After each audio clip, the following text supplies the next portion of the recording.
এবারের লেখা আমার কবিতার নাম অভিশাপ।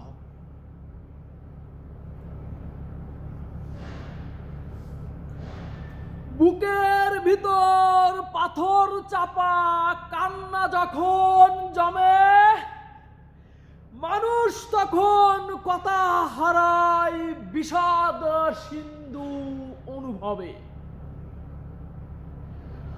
রক্ত চক্ষু ঝরাই না জল, ঝরাই আগুনের কণা, অসহায় সেই আত্মনাদী অলক্ষের এক বুনন। তপ্ত রোদে পুড়ে যাওয়া তৃষ্ণার্ত এক প্রাণ, অত্যাচারের পৃষ্ঠ যখন গাই না কোনো গান, তখন আকাশ নীলচে থেকে হয় যে রক্তিম বর্ণ। বিচারের ওই কাঠগড়াতে বিশ্ব হারায় কর্ণ।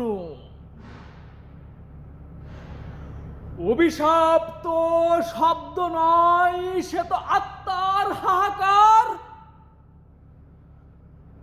অন্ধকারের বুক চিরে আসা বজ্রের ঝংকার। লোভী রাজার রাজপ্রাসাদ আর ধম্বের ওই চূড়া, অভিশাপের নিঃশ্বাসেতে হয় যে ধুলোর গুড়া।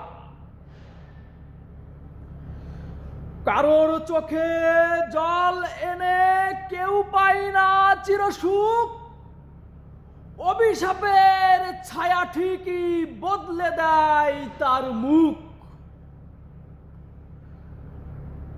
প্রকৃতি তার নীরবতায় বিচার লিখে রাখে,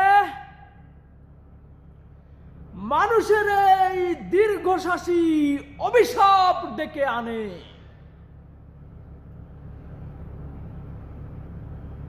ঘুম আসে না, তাই কবিতা লেখি।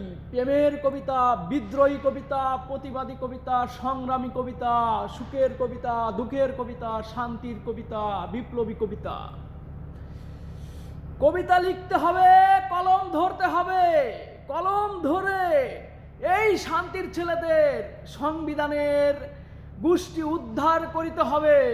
তোমরা ঘুম থেকে ওঠো, 24-এর মতো আরেকবার রক্ত দিতে হবে, না হয় এই অভিশাপ আপনার পরে আসবে। আল্লাহ হাফেজ।